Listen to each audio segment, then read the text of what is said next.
네, 오늘도 예담 새벽 기도회 우리 함께하게 해주신 감사드립니다. 살아남는 이들 제28장 그리스도의 재판 두 번째 시간입니다. 이사야 53장 7절 8절입니다. 그가 곤욕을 당하여 괴로울 때도 그의 입을 열지 아니하였으며 마치 도수장으로 끌려가는 어린 양과 털 깎는 자 앞에서 잠잠한 양같이 그의 입을 열지 아니하였도다. 그는 곤욕과 신문을 당하고 끌려갔으나 그 세대 중에 누가 생각하기를 그가 살아있는 자들의 땅에서 끊어짐은 마땅히 형벌받을 내 백성의 허물 때문이요 이라 하였으리요. 예수님께서 우리를 위하여 재판을 받으시고 주님 안에서 신문을 받을 때 잠잠하였습니다. 그가 채찍에 맞음으로 우리가 나음을 누리고 또 우리를 대신하여 우리의 모든 질고를 지고 고난을 당하신 주님을 다시 한번 생각할 수 있는 장면입니다. 네. 어제 말씀 가운데서 천사들이 예수님의 재판을 보면서 느낀 감정을 보았습니다. 또한 사단과 그의 천사들도 또한 예수님에 대하여 어떤 악한 영향력을 끼치고자 했는지를 또한 우리가 함께 보았습니다. 하나님의 천사들이 두 부류의 천사들이 있는 것입니다. 하나님께 끝까지 충성하는 3분의 2의 천사들과 하나님께 반역한 타락한 사탄과 그의 3분의 1의 천사들이 있는 것입니다. 그들은 이 예수 그리스도의 재판받는 장면을 보면서 반응이 완전히 정반대로 달랐습니다.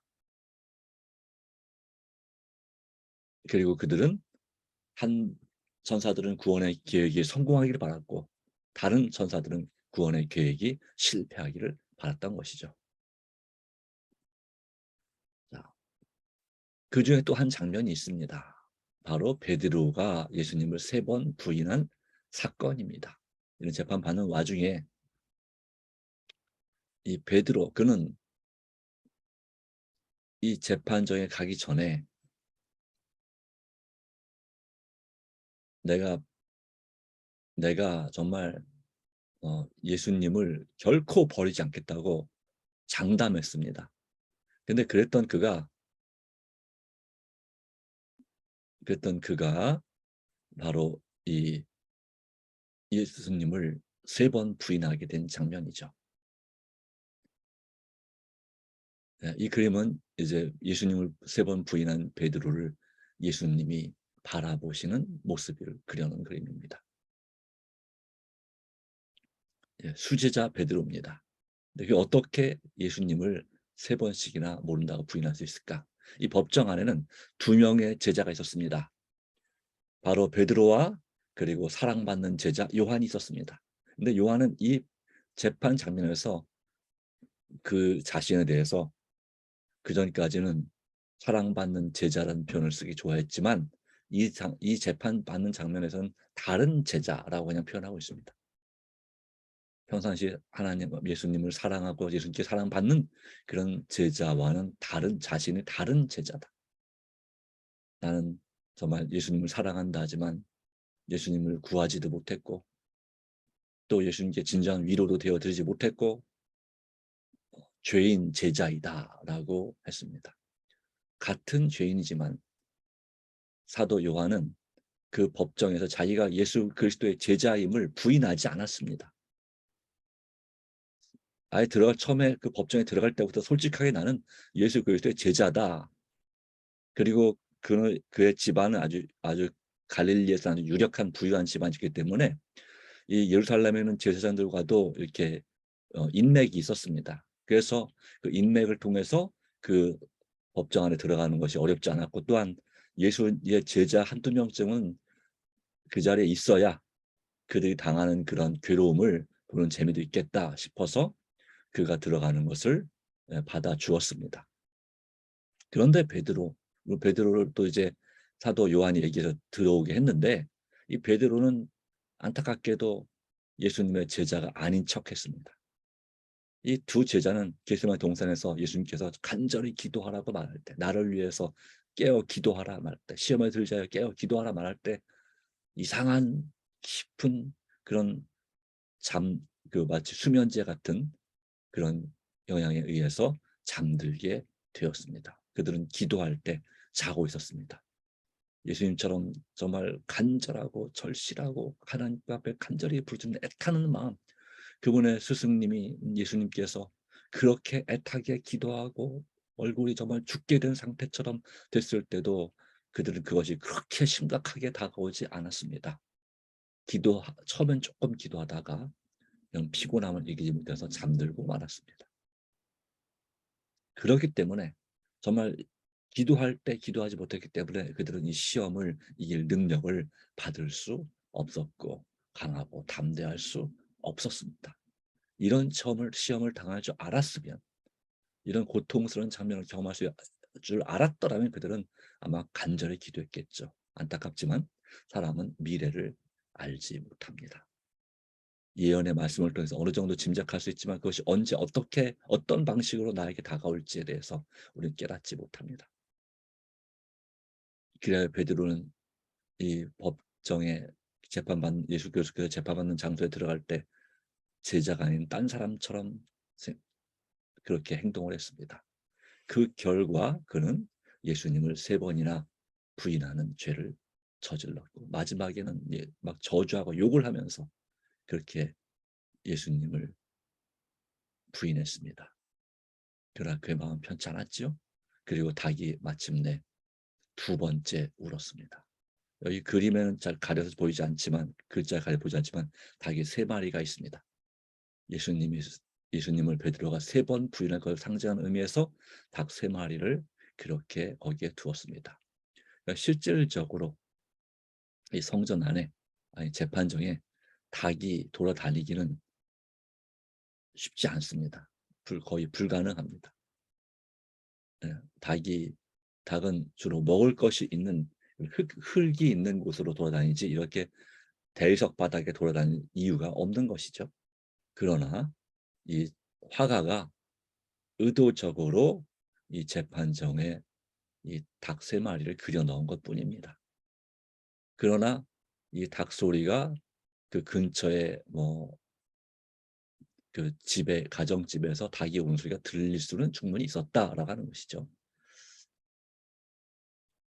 어찌 되었든 이 베드로가 예수님을 3번이나 부인하는 순간, 그 닭이 우는 순간 베드로는 예수님을 바라봤는데 예수님의 시선이 베드로의 얼굴에, 눈에 딱 마주쳤습니다. 꽂혔습니다.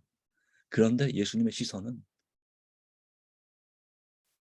여전히 따뜻하고 이해하고 내가 너를 용서한다는 그런 동정과 사랑의 그 자비로운 그분의 시선을 보았을 때 그 시선이 바로 베드로의 마음을 녹인 것입니다.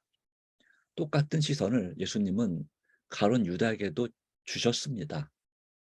그러나 가룟 유다는 그와 같은 하나님의 은혜보다 자신에 대한 자존심이 너무 강한 나머지 자신을 용서할 수 없었습니다. 하나님이 용서할지라도 자신을 용서할 수 없어서 그는 스스로 나가서 몸매어 자살했습니다. 죽었습니다. 그러나 베드로는 예수님의 똑같은 시선을 받는 순간에 그는 예수님 곁에 있던 사람이 아니라 예수님과 완전히 하나가 된 사람이었기 때문에 예수님의 그 마음을 깨닫고 성령의 감동으로 그가 정신없이 뛰쳐나가서 울면서 뛰쳐나갔는데 나가서 심히 통곡하였다 했습니다. 그 통곡한 장소를 알고 보니 그것은 어디였다? 예수님이 기도하시던 바로 그 장소 겟세마네 동산이었다 하는 것이죠. 그리고 그는 그 큰 죄를 뉘우치고 개전 완전히 회개하였고 새 사람이 되었습니다. 주님 안에서 그는 죽기를 구했다라고 성경에 나오죠. 심히 통곡하였다. 나 같은 이런 정말 나에게 베푸신 그 놀라운 하나님의 사랑, 예수님의 그 은혜에 대하여 나 같은 자식은 죽어 마땅한 자식이다라고 그렇게 울면서 통곡하면서 진심으로 그 마음이 주님 안에서 깨지고 무너지는 고통을 경험했습니다. 그리고 이제 예수님 부활 후에 그가 예수님을 다시 만날 때 그는 면목이 없었지만 예수님 부활하셨다는 소식을 듣고 제일 먼저 달려간 남자 제자가 바로 베드로입니다. 그리고 요한이죠. 이 법정에서 예수님의 재판장을 보았던 두 제자가 예수님의 부활하셨다는 소식을 확인하고자 그 아리마다 요셉의 그 바위 굴 묘실을 찾아갔던 사람이 바로 이들입니다. 그만큼 그들은 예수님을 정말로 사랑했습니다. 그러나 예수님을 3번이나 배신했기 때문에 그리고 그 사실을 대부분 제자가 다 알고 있기 때문에 예수님을 뵐 면목이 없었죠. 그러나 예수님은 감사하게도 갈릴리 호숫가에서 그를 다시 부르시고 그리고 그곳에서 베드로에게 만나자고 약속하셨고 부르시고 그에게 다시 예수님에 대한 사랑을 확인합니다. 내가 이 사람들보다 나를 더 사랑하느냐? 내가 주를 사랑하는 줄을 주께서 아시나이다 하는 유명한 그런 그 고백이 있죠. 베드로의 고백. 그리고 마침내 그는 주님의 은혜로 다시 수제자가 되었습니다. 그리고 그의 형제들을 격려하기 위하여 정말 평생을 헌신하는 사람이 되었습니다. 그렇게 전합니다. 새벽마다 수탉이 우는 그 소리가 들릴 때마다 베드로는 자기의 가슴을 뜯으며 회개하고 기도하고 눈물로 기도했다. 그러면서 자신이 정말 날마다 죽는 경험, 다시는 예수님을 부인하지 않아야 되겠다는 그런 결심을 했다. 그가 죽을 때에 그런 하늘을 바라보고자 그리고 감히 예수님처럼 십자가에 못 박히는 그 형벌을 똑바로 못 박히는 것이 너무너무나 부끄러운 나머지 그는 거꾸로 못 박아 달라고 요청을 했다. 그래서 그가 죽는 순간에 그는 거꾸로 못 박혀 십자가 죽으면서 하늘을 바라보면서 예수님이 계신 그 하늘을 소망하면서 순교를 당했다라고 하는 그런 전해지는 이야기가 있습니다. 물론 영화나 그 소설에서는 그런 죽기 직전에 그가 탈출을 시도한 적이 있죠. 로마에서 체포되기 전에 탈출을 시도했다고 되어 있지만 그것은 여전히 그냥 그런 이야기고 성경의 기록 가운데는 베드로가 다시 예수님을 부인해서 도망가고자 했다는 기록은 남아있지 않습니다. 예. 이처럼 우리도 주님 앞에서 믿음이 부족할 때, 우리의 기도가 부족할 때 이렇게 시험의 순간, 의심의 순간, 예수님을 시인해야 될 순간, 예수님을 부인하는 그런 삶을, 그런 반응을 우리도 보일 수 있습니다. 우리 성경을 읽으면서 이 베드로에 대해서 비난할 것이 아니라 나도 이 베드로와 같은 사람이다라는 생각으로 예수님을 바라보고 회개하는 우리 삶이 되어야 될 줄로 믿습니다. 내가 매일매일 삶 가운데서 정말 예수님이라면 어떻게 생각하셨을까? 예수님이라면 어떻게 말씀하셨을까? 예수님이라면 어떻게 행동하셨을까에 대하여 우리가 생각해 볼 때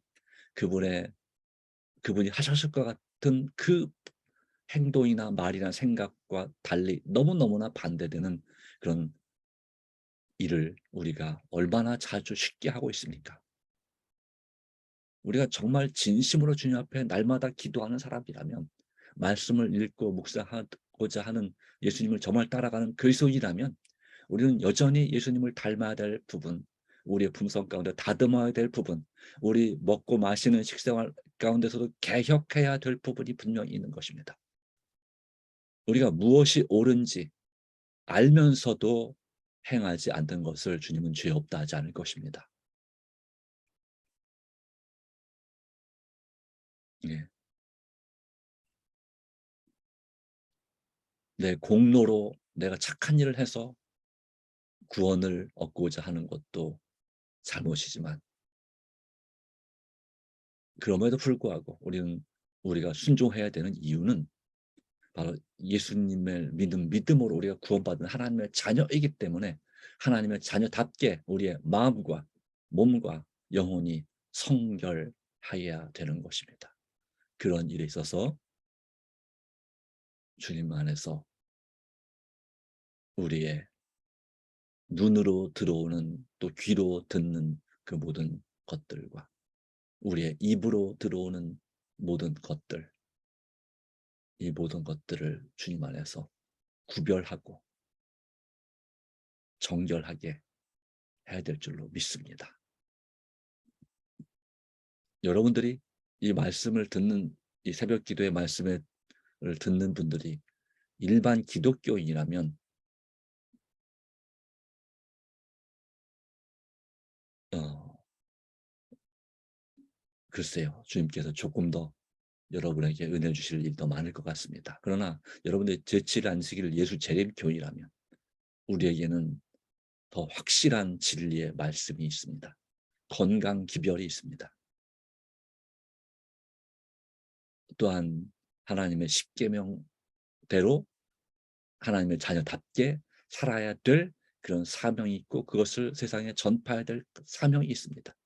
그렇다면 우리는 그런 면에 있어서 우리 자신을 얼마나 더 거룩하게 성결하게 해야 될지를 다시 한번 더 깊이 생각하고 더 간절한 마음으로 주님을 의지하게 되기를 간절히 바랍니다. 그러기에 우리는 일반 기독교인들보다 더 해야 될 그런 일들이 많은 것입니다. 또 그렇기 때문에 우리는 더욱더 성령의 충만함을 더 많이 받을 수 있는 것입니다. 그 모든 것을 순종하는 데 있어서는 성령의 충만한 역사와 예수님의 도우심이 절대적으로 필요하기 때문에 그래서 더 많이 알고 더 많이 사랑하는 자가 더 많이 사랑을 받은 자들이기 때문에 더 많이 사랑할 수 있는 것이죠. 하나님 은혜가 함께하기를 간절히 바랍니다.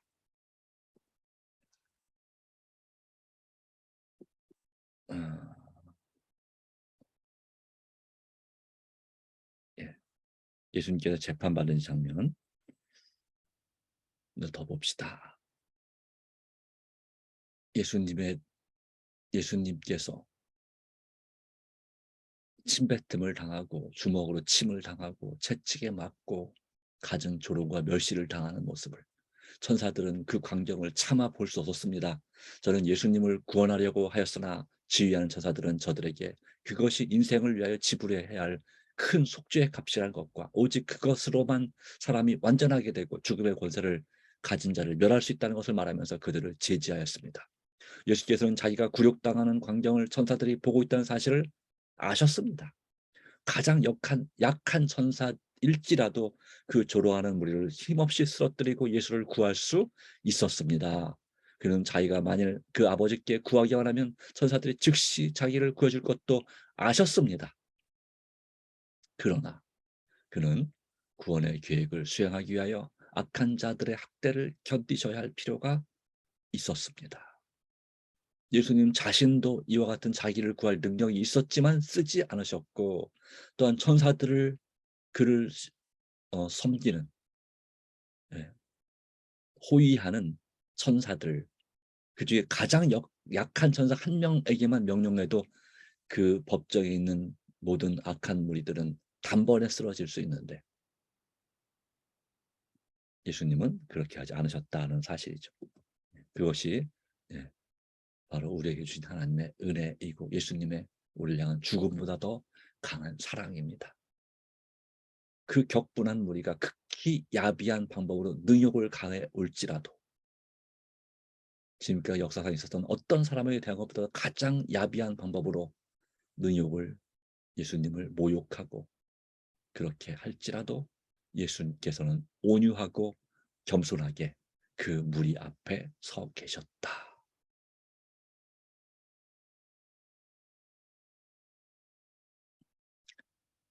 저희가 그분 얼굴에 침을 뱉었다. 그러나 훗날 그 얼굴이 하나님의 도성을 비추고 해보다 더 밝게 빛날 때 그들은 그 얼굴에서 숨으려고 할 것이다. 그리스도께서는 그 범죄자들을 조금도 노한 얼굴로 보지 아니하셨다. 사랑하는 이들 214페이지. 네, 그렇습니다. 우리가 예수님의 십자가 위에서 드린 기도 가운데 보는 것처럼 아버지여 저들의 죄를 용서하옵소서. 저들이 알지 못하고 하는 것이라고 하는 그런 기도를 누가복음 23장 34절의 말씀에 말씀하신 것처럼 예수님은 바로 그 사탄에게 지배당하는 그 무리들의 그 법정에서의 예수님을 향한 그 무지무지한 무리한 모습과 또 욕을 들으면서 또 능욕과 모욕을 당하면서 그렇게 시달리는 그 가운데서 어떻게 계셨다고요? 온유하고 겸손하게. 온유하고 겸손하게. 그리고 조금도 노한 눈빛이나 얼굴로 그들을 바라보지도 않았다. 그들에게 그런 말조차도 하지 않았고 노한 말도 하지 않았고 어떤 욕도 하지 않으셨고 조금도 노한 얼굴로 보지 않았다. 도리어 어떻게 생각했을까요?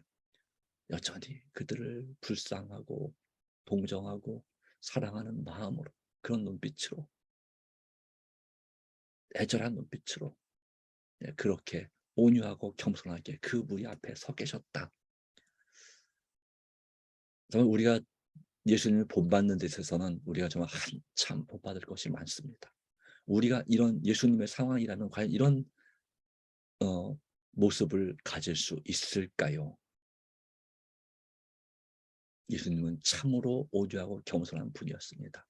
성경 기록 가운데 이 모세가 온유함이 온 세상에서 가장 뛰어난 자라고 기록하고 있지만 그 모세도 이스라엘 백성들 그 이스라엘 백성들은 자기를 죽이려고까지는 하지 않았습니다. 그럼에도 불구하고 자기가 섬기고 돌보던 이스라엘 백성들의 그 분노를 참지 못해서 같이 분노했던 모습이 딱 한 번 나오지 않습니까? 그 예, 바위 앞에서 반석을 명하여 물을 내라 할 때 그가 반석을 치면서 이 패역한 무리들아 우리가 너희를 위하여 물을 내랴 라고 했었습니다. 그런데 우리 예수님은 그 모세보다 더 온유하고 겸손하게 그 범죄자들을 조금도 노한 얼굴로 보지 아니하셨다 하는 것입니다. 누구 때문에 이렇게 하셨습니까? 히브리서 12장 2절 말씀 가운데는 우리를 위하여 부끄러움을 개의치 아니하셨다라고 말씀하고 있습니다. 부끄러움을 개의치 아니하 상관하지 않으셨다. 바로 이와 같은 예수님을 우리가 바라보고 예수만 바라보고 살게 되기를 간절히 바랍니다. 우리도 예수님의 품성을 본받게 될 때 우리가 환난과 핍박의 자리에 우리가 재판장에 서거나 또한 죽음의 순교의 자리에 서게 될 때 우리도 예수님처럼 이렇게 똑같이 할 수 있을 것이라 생각합니다. 네. 그러나 그런 물론 순교나 핍박은 그런 영광은 아무에게나 주시지 않습니다. 그런 일을 혹시 당하게 될지라도 우리가 그 일을 결코 두려워할 필요도 또한 없습니다. 주님 안에서 오늘도 모든 염려를 맡기고 강하고 담대하시게 되기를 간절히 바랍니다. 예. 오늘 그리스도의 재판에 관해서 살펴봤습니다. 내일 또 더 이어서 보겠습니다. 다 같이 머리 숙여 기도합니다. 하나님 아버지 주신 은혜와 섭리를 인하여 감사드립니다. 우리가 무엇이기에 우리를 위해서 우리 그리스도께서 우리 구주께서 이와 같은 모욕과 멸시와 천대와 박해를 당하시면서 이 재판정에 서셨는지 그리고 그 자리에서 온유하고 겸손하게 단 한 번도 그들을 결코 노한 눈동자로 노한 얼굴로 바라보지 않았다 하는 말씀을 다시 한번 묵상합니다. 오 주님 이 말씀을 기억하고 우리가 정말 우리를 향한 하나님의 그 크신 사랑과 예수님의 은혜와 성령의 감동과 역사를 우리도 체험할 수 있도록 도와주시고 다시 한번 회개하는 마음으로 비록 우리가 베드로나 가룟유다처럼 그렇게 주님 앞에 말할 수 없는 죄를 짓지만 우리가 유다의 선택이 아니라 베드로의 선택을 할 수 있는 진정한 회개의 사람, 말씀의 사람 되도록 도와주시옵소서. 성령께서 우리에게 깨우쳐 주시고 가르쳐 주실 때 우리에게 어떻게 해야 건강할지에 대해서 말씀하여 주실 때 우리가 어떻게 해야 그 사람들에게 빛이 될 수 있는지 우리 가족에게 정말 소금과 그와 같은 역할을 할 수 있는지 주께서 우리의 그리스도의 사랑으로 우리를 강권하실 때 그 말씀에 반응하여 정말 예수님을 닮는 이 처절한 이 깎이고 무너지는 이 고통에 동참할 수 있도록 도와주시고 바로 그 일을 통해서 우리가 새롭게 됨으로 범사에 감사할 수 있고 도리어 항상 기뻐할 수 있는 우리 삶이 될 수 있도록 늘 기도하며 서로를 원망하지 아니하고 서로를 격려하고 감사하며 살게 해주시기를 간절히 바랍니다. 물론 우리가 아프기 때문에 마음도 아프고 몸도 아프기 때문에 누군가에게 내 성질대로 할 수 있습니다. 그게 당연한 것처럼 여겨질지 모르겠습니다. 그러나 주님, 예수님은 그렇게 하지 않으셨지 않습니까? 그렇다면 예수님 본받는 우리도 내 성질대로 하지 아니하고 정말로 예수님처럼 그렇게 해야 되지 않겠습니까? 어쩌면 내 성질이, 내 성격이 진짜 온유하고 겸손하신 예수님을 닮아야 하지 않겠습니까?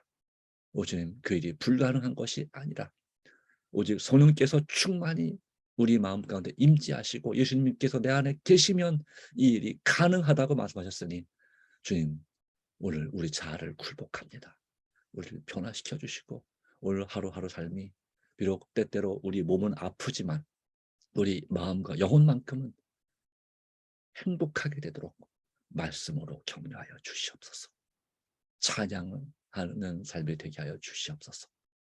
그리고 세상 것보다 주님의 것을 더 많이 바라보고 주님께서 지으신 아름다운 천연계를 사모하면서 정말 주님 안에서 행복한 하루가 되도록 도와주시옵기를, 그리고 우리 가족들에게도 또 정말 불행한 일을 겪고 있는 여러 나라와 민족들에게도 주께서 속히 은혜를 더하여 주실 줄 믿습니다.